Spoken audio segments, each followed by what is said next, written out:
Hello everyone. आशा करता हूँ आप सभी बहुत अच्छे होंगे और अच्छे से पढ़ाई कर रहे होंगे।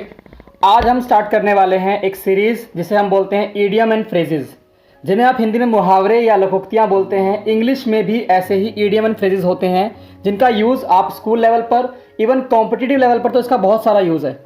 हम आज पढ़ने वाले हैं कुछ वर्ड्स और उनका मतलब समझेंगे और आपको इतना इंटरेस्ट आएगा कि आप इन्हें कभी भूलने वाले नहीं हैं।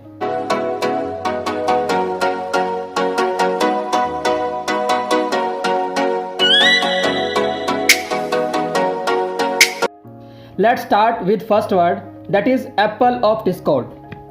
एप्पल ऑफ डिस्कॉर्ड क्या होता है? देखो, इसके पीछे एक कहानी है। एप्पल ऑफ डिस्कॉर्ड कहीं लिखा मिलेगा तो इसका मतलब ये होता है झगड़े की वजह। इसका मीनिंग क्या होता है? झगड़े की वजह। तो अगर आप ध्यान से देखें तो आपके सामने यहाँ पे कुछ आपको दिखाई दे रहा होगा, विजिबल होगा आपकी स्क्रीन के ऊपर। Let me show you, here it is. आपको विजिबल हो रहा होगा 4 रानियाँ हैं यहाँ पे। एक स्टोरी क्या है इसके पीछे? स्टोरी ये है कि एक फेस्टिवल के अंदर चारों रानियों में से सिर्फ 3 रानियों को बुलाया गया, तो इससे आपकी 4th जो रानी थी वो बहुत गुस्सा हो जाती है। गुस्सा होने की वजह से वो क्या करती है, मिड ऑफ द फेस्टिवल के बीच में वो एक सोने का एप्पल ऊपर से नीचे फेंक देती है और उस पर लिखा होता है this apple belongs to most beautiful queen.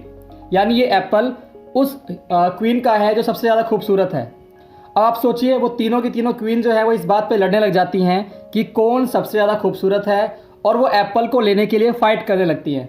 और वहीं से आपका ये मुहावरा बना एप्पल ऑफ डिस्कॉर्ड, यानी झगड़े की वजह।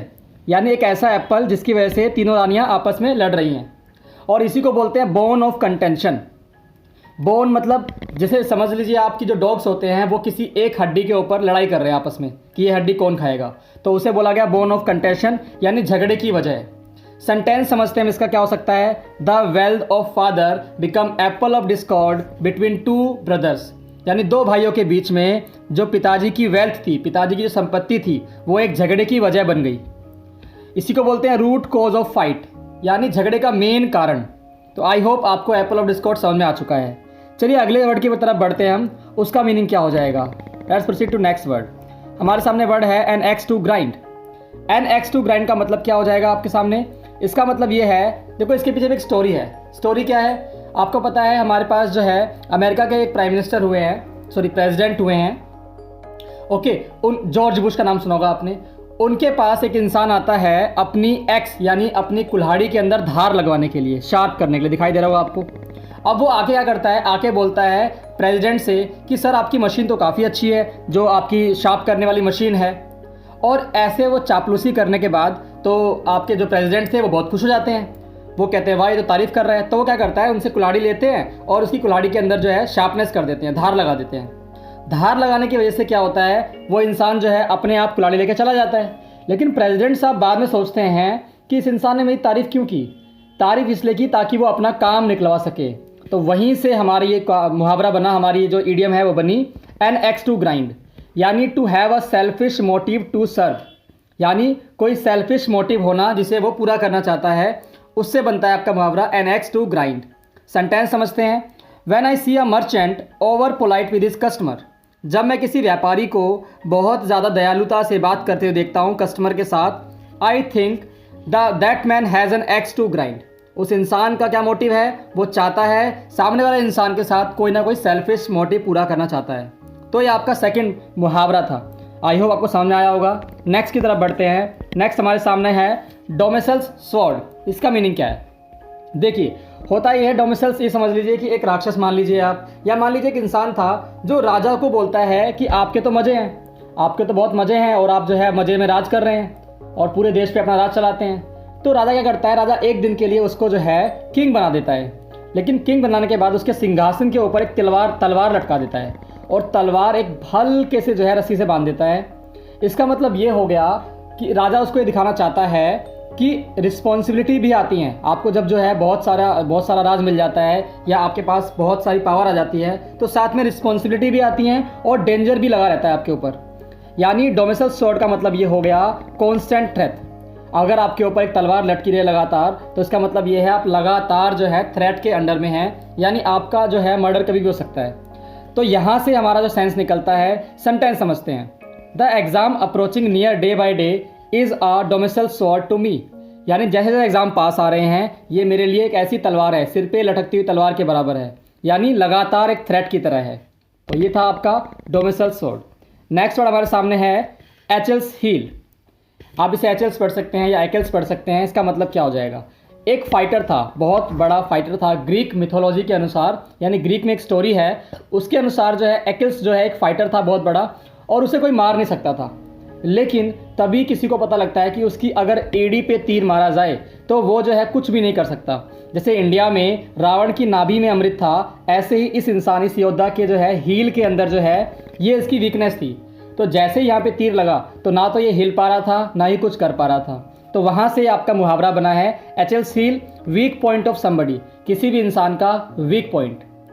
आप लोगों को सोचना है कि आपका वीक पॉइंट क्या है। चलिए एग्जाम्पल समझते हैं। Alcohol is Mohit Achilles heal.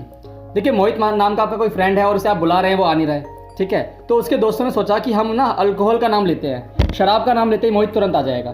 तो वहाँ से आप समझ सकते हैं कि वो उसका क्या है, वो उसका एचेल्स हील है, यानी वीक पॉइंट है। नेक्स्ट पे आते हैं, हमारे सामने अगला है बेकर्स डजन। देखिए आपको पता होगा, आपने हिस्ट्री में इसके बारे में पढ़ा होगा कि जो आपकी फॉरेन कंट्रीज़ है वहाँ पे आप डेली रोटियाँ नहीं बनाते हो। वहाँ पे क्या होता है, वहाँ पे जो है आप ब्रेड खाते हो, ब्रेड कंज्यूम करते हो। तो पुराने ज़माने में वहाँ पे ब्रेड जो थी वो बहुत ज़्यादा एसेंशियल चीज़ है। अगर वो किसी को नहीं मिलेगी तो उसकी डेथ हो सकती है, वो खा नहीं पाएगा तो उसको भूख से मर जाएगा।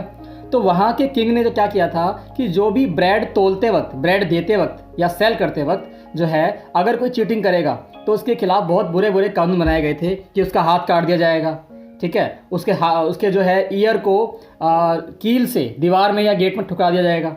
यानी इस तरीके से इतने खतरनाक कानून बनाए गए थे। अब जो वहाँ के जो बेकर थे, बेकर कौन होता है, जो ब्रेड बनाता है, उन्होंने सोचा कि हम एक काम करते हैं, वैसे डज़न के अंदर 12 होते हैं, डज़न के अंदर 12 होते हैं, पता होगा आपको, दर्जन के अंदर 12 होते हैं, लेकिन हम एक काम करते हैं, हम एक एक्स्ट्रा दे देंगे, हम एक 13 दे देंगे, मतलब हम कम नहीं देंगे, बेशक से एक ज़्यादा दे दें। तो वहाँ से जो है ये आपकी जो है कहावत बनी है कि बेकर्स डज़न। बेकर्स डज़न क्या रिप्रेजेंट करता है, नंबर 13 को, यानी 12 नहीं 13। नॉर्मल डज़न में कितने होते हैं, 12 होते हैं, बेकर्स डज़न में कितने होते हैं, 13 होते हैं। अब सेंटेंस समझते हैं। Cruelty towards animals can be seen when a cage meant for 4 or 5 chickens is filled with baker's dozen। यानी एनिमल के प्रति जो क्रूरता की जा रही है उसको आप ऐसे देख सकते हो कि जिस केज के अंदर सिर्फ 2 या 3 जानवर आ सकते हैं, उसके अंदर बेकर्स डजन को रखा जा रहा है, यानी उसके अंदर जो है पूरे 13 लोगों को रखा जा रहा है, 13 जानवर को रखा जा रहा है। तो ये था आपका बेकर्स डजन। नेक्स्ट हमारे सामने है बीट अबाउट द बुश। इसके पीछे ही बहुत इंटरेस्टिंग स्टोरी है, समझते हैं। बीट अबाउट द बुश होता क्या है, पुराने ज़माने में जब शिकार करते थे तो जो पक्षी होते हैं वो झाड़ियों के अंदर छुपे हुआ करते थे। शिकार करने के लिए क्या करते थे, जो शिकारी होते थे वो अपने साथ 2-3 आदमियों को रखा करते थे, और वो आदमी जो थे वो झाड़ियों को जाके हिलाते थे, पक्षी उड़ते थे और वो उन्हें जाले पकड़ लिया करते थे। लेकिन फिर हुआ ये कि झाड़ियों को हिलाते वक्त वहाँ पे कभी कभार मधुमक्खी का छत्ता मिल जाया करता था, या कोई जानवर छुपा होता था, वो उनको मार दिया करता था। तो जो जिनको झाड़ियाँ हिलाने का काम दिया गया था, वो झाड़ियाँ हिलाने की बजाय आसपास, देख पा रहे होगा फोटो के अंदर, आसपास जो है मारा करते थे। यानी वो झाड़ी को नहीं मार रहे, आसपास मार रहे हैं। इससे जो उनका शिकारी है उसको लगता था ये मेरी हेल्प कर रहे हैं, और वो कुछ काम कर ही नहीं रहे थे। यानी मेन टॉपिक को अवॉइड करना। बीट अबाउट द बुश क्या होता है, मेन टॉपिक को अवॉइड करना, not speaking directly about the issue के बारे में, प्रॉब्लम के बारे में डायरेक्टली बात नहीं करना। मतलब आपसे पूछा जाए कि आपके मार्क्स कम क्यों आए एग्जाम में, आप बता रहे हैं उसके भी कम आए हैं, इसके भी कम आए हैं, ये सब बता रहे हो आप, यानी आप अपना रीज़न नहीं बता रहे हो, उसे बोलते हैं beat about the bush. Okay, sentence समझते हैं हम इसका। सेंटेंस हमारे सामने है, when Vishal had to inform his father about the failing in math again he kept beating about the bush. जब विशाल को बताना पड़ा अपने पापा को कि वो मैथ के अंदर दोबारा से फेल हो गया है, तो वो सीधी बात नहीं कर रहा, वो यहाँ वहाँ की बातें कर रहा था कि मैं ऐसे हुआ, ये हुआ, वो हुआ। इसे बोलते हैं beating about the Bush. Next की तरफ आते हैं हम, बेल द कैट। देखो ये स्टोरी तो आपकी बचपन में पढ़ाई जाती है, यूकेजी एलकेजी क्लासेस के अंदर। बेल द कैट का मतलब क्या है, बेल द कैट के अंदर क्या होता है कि कुछ चूहे मीटिंग करते हैं, और मीटिंग करते हैं कि बिल्लियाँ जो है वो हमें जो है ख़त्म करती जा रही हैं। एक काम करते हैं, बिल्ली के गले में जो है हम क्या बांधेंगे, हम घंटी लगा देंगे, बेल लगा देंगे, ताकि बिल्ली जैसे ही हमारे पास आए और हमें तुरंत पता लग जाए। अब होता क्या है, सोचने वाली बात यह है कि बिल्ली के गले में घंटी बांधेगा कौन सा चूहा बांधेगा। तो वहीं से एक कहावत बन गई, क्या, take the danger of shared enterprise upon oneself. यानी फ़ायदा सबका हो रहा था, लेकिन नुकसान उठाने जा रहा है सिर्फ एक चूहा, जो बिल्ली के गले में घंटी बांधेगा। तो वहीं से निकला है टेकिंग द डेंजर, यानी डेंजर एक जना उठा रहा है और फ़ायदा सबको होने वाला है। सेंटेंस समझते हैं। Someone has to bail the cat and tell the commissioner that his own son started the violence. यानी किसी ना किसी इंसान को बैल द कैट ऐसा जोखिम उठाना पड़ेगा जो कि कमिश्नर को बता सके कि जो वायलेंस किया गया है वो उसके बेटे ने खुद किया है। यानी कमिश्नर को उसके बेटे की बुराई करना बिल्कुल बैल द कैट के बराबर है, यानी बिल्ली के गले में घंटी बांधने के बराबर है। नेक्स्ट पे आते हैं, हमारे सामने क्या है, between the devil and the deep सी। आप देख पा रहे होंगे यहाँ पे एक नाव है बीच में, और यहाँ एक ड्रैगन है, और यहाँ पे एक बहुत बड़ा गहरा समुद्र है। कहने का मतलब ये है कि एक सेलर, एक जो नाविक था, वो समुद्र की यात्रा पे निकलता है और आगे जाके उसको जो है एक तरफ बहुत बड़ा ड्रैगन नज़र आता है और एक तरफ बहुत गहरा समुद्र नज़र आता है। यानी वो ऐसे जगह फंस चुका है, एक तरफ कुआं एक तरफ खाई। आपने कहावत हिंदी में सुनी होगी, एक तरफ कुआं एक तरफ खाई। Like that between the devil and the deep C. Devil माने राक्षस होता है और डीप सी मतलब गहरा समुद्र। जब आप दो मुसीबत के बीच में फंस जाते हैं, आप दोनों में से किसी को चूज नहीं कर सकते, तो आप ये कहावत यूज करते हैं between the devil and the deep sea, to choose between two undesirable situations. यानी दो अवांछनीय, अनडिजायरेबल मतलब जो आपको चाहिए नहीं, ऐसी सिचुएशन के बीच में चूज करना, that is called choose between the two undesirable situations. Sentence समझते हैं। I was between the devil and the deep see when my wife asked me. यानी मैं डेविल एंड द डीप सी के बीच में फंस चुका था जब मेरी वाइफ ने मुझसे पूछा कि आप क्या खाना चाहोगे, घिया या फिर टिंडे। यानी आप समझ सकते हैं दोनों ही खतरनाक सब्जियां हैं, टिंडे और घिया। तो आपको दोनों में चूज करने को कहा जा रहा है, इसका मतलब आप डेविल और डीप सी के बीच में फंस चुके हैं। नेक्स्ट सेंटेंस हमारे सामने है break the ice. Break the ice का मतलब क्या हुआ? देखिए, पहले जब हम डिस्कवरी कर रहे थे, हम चेक कर रहे थे पूरा वर्ल्ड कैसा है, तो आपको पता है नॉर्थ पोल और साउथ पोल में बहुत ठंड पड़ती है। अर्थ का, जैसे मान लीजिए ये अर्थ है आपकी, तो ये वाला हिस्सा जो है और ये वाला हिस्सा है, नॉर्थ पोल और साउथ पोल में बहुत ठंड पड़ती है। वहाँ पे नाव लेके जाना, समुद्र भी वहाँ जमा होता है, मतलब फ्रीज होता है। अब वहाँ नाव लेके जाना, नाव चल नहीं पाएगी। तो हमने क्या किया, हमने एक ऐसी नाव का इस्तेमाल किया जो क्या करेगी, वो बर्फ़ को तोड़ती हुई जाएगी और पीछे से अपना जहाज़ लेके आ सकते हैं हम। यानी बर्फ़ को तोड़ना यानी नई शुरुआत करना। यानी बेसिकली ब्रेक द आइस का मतलब क्या हो गया, beginning of the conversation, start the conversation, यानी बात को शुरू करना। तो जो बात को शुरू करने का प्रोसेस होता है उसको बोलते हैं ब्रेकिंग द आइस। सेंटेंस समझते हैं। A nice smile does a lot to break the ice. यानी आप अगर बैठे हुए हैं और आप बात नहीं कर रहे दो लोग आपस में, लेकिन अगर एक बंदा स्माइल कर दे तो वहाँ से जो है ब्रेकिंग द आइस का काम शुरू हो जाएगा और आपस में बात शुरू हो सकती है। इसे बोलते हैं ब्रेकिंग द आइस। नेक्स्ट पे आते हैं हम, bull in the china shop. Bull in the china shop का मतलब क्या हो गया? इसका मतलब ये हो गया, देखो चाइना शॉप का यहाँ मतलब चाइना से नहीं है, कोरोना वायरस से नहीं है। चाइना मतलब क्या होता है, आपने जो बर्तन देखे हैं इसे बोलते हैं चीनी मिट्टी के बर्तन। जो आपके घर में कप होते हैं, प्याले होते हैं, जो आसानी से गिरते ही टूट सकते हैं, डेलिकेट होते हैं, बहुत नाजुक होते हैं, उन्हें बोलते हैं चाइना क्रोकरी। ठीक है, तो कहने का मतलब क्या है कि एक चाइना की क्रोकरी है, आप देख पा रहे हो पिक्चर के अंदर, जहाँ पे आपका चिकनी मिट्टी का या बर्तन, चीनी मिट्टी के बर्तनों का सामान मिलता है। वहाँ जाके जो है एक बुल घुसा है उसके अंदर। बुल यानी जो आपका बेसिकली ऑक्स कह सकते हो आप, ऑक्स का बुल होता है, जेंडर चेंजअप करते हैं। तो वहाँ पे बुल आ चुका है। अब बुल जो आ गया है वो बुल कैसा है, बुल उस जगह पे क्या कर रहा है, बहुत केयरलेस है। ऑब्वियसली बात है, उसको क्या पता है यहाँ बर्तन कैसे रखे हैं। Very careless and clumsy in delicate situation. यानी बहुत डेलिकेट सिचुएशन होती है और वहाँ पे क्लमजी इंसान आ जाए, भद्दा अजीब सा। क्लमजी माने क्या होता है, भद्दा, बहुत अजीब, और केयरलेस मतलब लापरवाह इंसान। तो उस सिचुएशन में बोलते हैं bull in the china shop. Bull in the china shop. हम सेंटेंस समझते हैं। Tom Roger is like a bull in the china shop when it comes to dealing with her wife's feeling and emotions. देखिए, feelings और emotions के साथ deal करना बहुत typical काम है। ठीक है, तो अब यहाँ बात की गई है कि जब वो अपनी वाइफ की फीलिंग और इमोशन के साथ डील करता है तो वो बिल्कुल bull in the china shop की तरह होता है।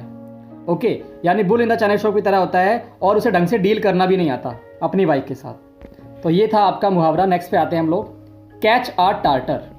कैच आ टार्टर का मतलब क्या हो जाएगा? देखिए, आपको दिख रहा होगा टार्टर क्या होता है। जब आपके दांत में आप रेगुलर ब्रश नहीं करते हैं या ब्रश ठीक से नहीं करते हैं तो दांत के बैक साइड में आपको नजर आएगा इस प्रकार का येलो पार्ट, एक येलो पार्ट हो जाता है। इसे बोलते हैं हम टार्टर। अब सोच के देखिए, आपको इतना ईजी लग रहा है आपको कि ईजिली हट जाएगा ब्रश से, बट आपको पता होगा शायद इसको हटाने के लिए लोग लाखों रुपए खर्च करते हैं। ये इतना ईजिली नहीं हटता, इसलिए कहा जाता है टीथ की आपको केयर करनी चाहिए। तो हम सेंटेंस चेक करते हैं, इसका मीनिंग क्या हो जाएगा, डील विद अ समवन और समथिंग। यानी ऐसे इंसान या ऐसी वस्तु के साथ डील करना दैट प्रूव्स अनएक्सपेक्टेडली ट्रबलसम और पावरफुल। आपको लग तो ईजी रहा था लेकिन वो बाद में जाके जो है बहुत ज़्यादा अनएक्सपेक्टेड ट्रबलसम बन जाती है, बहुत बड़ी प्रॉब्लम बन जाती है। लाइक ये चीज़ आपको ईजी लग रही है कि आपके ब्रश से हट सकती है, बट इसको हटाने के लिए बहुत सारा ट्रीटमेंट कराना पड़ता है आपको। ये उसे बोलते हैं कैच द टार्टर। देखिए अगर आप इस तरह से स्टोरी समझते हुए इसे लर्न करेंगे तो आपको कभी भी ये भूलने की जरूरत नहीं पड़ेगी, आप भूलेंगे कभी नहीं ज़िंदगी में से। सेंटेंस देखते हैं। While fighting with Indian army, the enemy realized that they had caught a Tartar। यानी इंडियन आर्मी से लड़ते वक्त एनिमीज़ को ये पता लगता है कि उन्होंने जो है गलत लोगों से पंगा ले लिया है। Caught a Tartar यानी उनको पता लग चुका है कि उन्होंने गलत इंसान से पंगा ले लिया है, इसे बोलेंगे हम कैच a Tartar। नेक्स्ट पे आते हैं हम लोग कैट्स पॉ। इसके पीछे बहुत इंटरेस्टिंग स्टोरी है। होता क्या है कि एक जो है जिसके एक इंसान के पास दो जानवर होते हैं, बंदर एंड बिल्ली, ठीक है, बंदर और बिल्ली, और वो क्या करता है दोनों के लिए कुछ खाना बना रहा होता है। एक आग के अंदर नट्स जो है बना रहा होता है, नट्स आप कह सकते हैं मूंगफली को, वो उन्हें भूंज रहा होता है उसे। अब वो बोल के जाता है बिल्ली और बंदर को कि आपको कुछ नहीं करना है, आपको शांति से बैठना है और ध्यान देना है इसकी तरफ। लेकिन होता क्या है, जब वो आदमी चला जाता है तो बंदर बहुत चालाक होता है। बंदर क्या करता है, बंदर जो है बिल्ली को बोलता है कि तुम नट्स निकालो और जो है फिर हम मिलके खा लेंगे इसे। बिल्ली एक बार नट्स निकालती है, बंदर सारे खा जाता है, फिर दोबारा निकालती है, फिर बंदर खा जाता है। अब इतने में आदमी आ जाता है। अब बिल्ली का ये आग से वो नट्स निकालते वक्त थोड़ा बहुत तो हाथ जल ही जाएगा, तो उसका हाथ जल जाता है। अब वो आदमी आके देखता है कि किसने नट्स निकाले सारे। हाथ देखता है बिल्ली का, खाए बंदर ने, हाथ बिल्ली का, पिटाई किसकी होती है, बिल्ली की। तो वहीं से एक कहावत बनी है, कैसे, अ पर्सन यूज्ड अनविटिंगली और unwillingly by another accomplish the others own purpose. यानी एक इंसान, एक ऐसा पर्सन जो अनविटिंगली मतलब क्या होता है, चालाकी के साथ, ठीक है, यानी वो अनविटिंगली मतलब वो इंसान जो है इतना मासूम था कि उसका इस्तेमाल किसी और ने कर लिया। अनविटिंगली मतलब क्या हो गया, वो इंसान इतना मासूम था कि उसका इस्तेमाल किसी और ने कर लिया और अपना जो गोल था अकम्प्लिश करवा लिया उससे, अपना काम निकलवा लिया उससे। और डांट किसकी पड़ी, डांट उसकी पड़ी। अब सोच के देखिए आप, यहाँ देखिए एग्जाम्पल क्या है, poor people easily become a cat's paw in the hands of politicians. देखो पो माने क्या होता है, पंजा होता है कैट का, ठीक है, यानी जो गरीब लोग होते हैं वो पॉलिटिशियंस के कैट पो का काम करते हैं, कैट्स पो का काम करते हैं। यानी पॉलिटिशियन जो है गरीब लोगों का बड़े आसानी से इस्तेमाल करते हैं और अपना काम निकलवा लेते हैं। तो ये आपका हो जाएगा कैट्स पो। नेक्स्ट पे आते हैं। नेक्स्ट हमारे सामने है च्यू द कड। देखो आपने अगर देखा हो तो गांव में भैंसें होती हैं, भैंसें तो शहर में हो सकती हैं, गांव में आपको पता होगा जितने भी भैंस होते हैं, गाय होते हैं, इनके पास एक एबिलिटी होती है, खाना जो है इकट्ठा खा लेते हैं और बाद में खाली समय बैठ के ये उसे दोबारा से जो है च्यूई करते रहते हैं, दोबारा से चबाते रहते हैं। अब आपने कभी नोटिस किया हो जब गाय या भैंस ऐसा करते हैं तो आपको लगता है ये बहुत गहरे चिंतन में बैठे हुए हैं, लाइक थिंकिंग समथिंग डीपली, कुछ ऐसा सोच रहे हैं बहुत गहरा। तो बस वहीं से कहावत बनी है आपकी। च्यू द कट का मीनिंग क्या हो गया, to think slowly and carefully about something, यानी किसी भी चीज़ के बारे में ध्यान से स्लोली सोचना, उसे बोलते हैं च्यू द कट।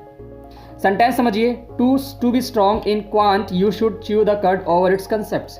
यानी क्वांट यानी मैथ्स के अंदर आपको अच्छा होने के लिए उसके कंसेप्ट्स को ध्यान से समझना होगा, उसके बारे में सोचना होगा, च्यू द कट।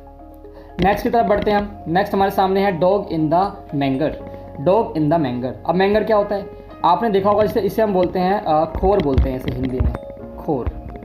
खोर क्या होता है, जिसके अंदर आपके जानवर जो होते हैं वो खाना खाते हैं अपना। तो सोच के देखिए, कुत्ता जाके उस खोर के अंदर बैठ जाता है, उसके अंदर जानवर का खाना रखा हुआ है, तो जानवर जैसे खाना खाने आते हैं वो तुरंत भौंकने लग जाता है, जैसे खाने आते हैं तुरंत भौंकने लग जाता है, ठीक है, और कई बार वो काट भी लेता है। तो यहाँ से कहावत बनी है। कहावत क्या है, देखो आप इसका मीनिंग क्या निकलेगा, a person who don't let others enjoy what it himself can't enjoy. यानी ऐसा इंसान जो दूसरों को भी इंजॉय नहीं करने दे रहा क्योंकि वो खुद भी इंजॉय नहीं कर पा रहा, क्योंकि कुत्ता तो वो खाएगा नहीं, कुत्ता तो वो चीज़ खाएगा नहीं, तो इसीलिए जो है वो दूसरों को भी इंजॉय नहीं करने दे रहा क्योंकि वो खुद भी इंजॉय नहीं कर पा रहा। तो इसे बोलते हैं dog in the manger. Meaning समझिए, सेंटेंस समझिए, sorry. Ashok is a dog in the manger. Ashok एक ऐसा इंसान है जो डॉग इन द मैंगर की तरह है, बिकॉज उसने अपनी बाइसिकल छुपा दी। He hid the bicycle despite his leg had been plastered. क्योंकि उसका जो पैर है वो प्लास्टर्ड हो रखा है, तो वो खुद भी बाइक नहीं चला सकता, इसलिए उसने बाकी भी ना चला सकें, इसलिए उसने बाइक को छुपा दिया। नेक्स्ट पे आते हैं फेबियन पॉलिसी। देखिए ये इसके पीछे एक स्टोरी है। देखो होता क्या है कि स्टोरी के अंदर जो है एक फेबियन, ये आपका एक प्रिंस था। ये मान लीजिए आप एक सोल्जर था, इसने क्या किया, ये रियल स्टोरी है। इसने क्या किया कि जब इसे दूसरे देश के साथ युद्ध लड़ना था तो इसने पहले उनकी सारी की सारी जो वाटर सप्लाई थी, इलेक्ट्रिसिटी सप्लाई थी, उसे काटना शुरू कर दिया। यानी बहुत सिंपल तरीके से जो है उनको ये बैकग्राउंड से मात दे रहा था, बैकग्राउंड से हरा रहा था, ठीक है, बहुत स्लो तरीके से, और अल्टीमेटली जीत भी जाता है। लेकिन इसका काम जो था बहुत स्लो था। नॉर्मल जो युद्ध होते हैं वो जाके लड़ो आप, तुरंत आपको रिजल्ट मिल जाएगा, लेकिन इसका काम बहुत स्लो था। महीने, 2 महीने, 6 महीने बाद उनको जो है अच्छी तरह हरा पाया था ये। तो वहाँ से बना फेबियन पॉलिसी। क्या किया इसके अंदर देखो, डेलिबरेटरी शो पॉलिसी, डेलिबरेटरी स्लो पॉलिसी और पॉलिसी ऑफ डिलेइंग डिसीजंस, यानी ऐसी पॉलिसी जहाँ पे आप सारे डिसीजंस बहुत लेट ले रहे हैं, बहुत स्लोली ले रहे हैं, उसे बोलते हैं फेबियन पॉलिसी। सेंटेंस देखिए, Indian government office follow Fabian policy when it comes to works for public welfare. जो इंडियन गवर्नमेंट के ऑफिसेज हैं सारे के सारे, वो एक फेबियन पॉलिसी को फॉलो करते हैं जब भी पब्लिक वेलफेयर की बात आती है। तो फेबियन पॉलिसी क्या हो गया, वेरी स्लो वर्क। नेक्स्ट पे आएंगे आप। नेक्स्ट हमारे सामने है गुड समर्चियन, गुड समर्चन। इसका मतलब क्या बन जाएगा, इसका मतलब हो जाएगा आपका someone who helps another in need of compassionate motives with no thought of reward, यानी ऐसी सिचुएशन जहाँ पे एक इंसान दूसरे की हेल्प करे। देखो ध्यान से, आप तो आपको दिखाई दे रहा होगा यहाँ पे, एक इंसान दूसरे की हेल्प करे बिना किसी सेल्फिश मोटिव के, कोई मोटिव नहीं होता उसका, उसे बोलते हैं good Samaritan.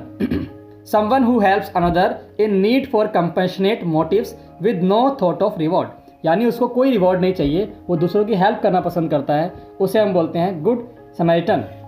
The beggar was lying shivering on the road when a good Samaritan come and along and give him blanket and some warm clothes, यानी एक गरीब इंसान को देखकर एक दूसरा इंसान आता है, वो उसे आके कंबल देता है और उसे जो है हेल्प करता है, इसे बोलेंगे गुड समर्चन। देखिए बाकी वर्ड हम करेंगे नेक्स्ट वीडियो के अंदर। ये इस वीडियो का पार्ट नंबर 1 था। अगर आपको वीडियो बहुत अच्छी लगी है तो इस वीडियो को लाइक कीजिए, अपने दोस्तों में शेयर कीजिए और चैनल को सब्सक्राइब कीजिए। Thank you so much for being here. इसका पार्ट 2 भी जल्द ही आने वाला है।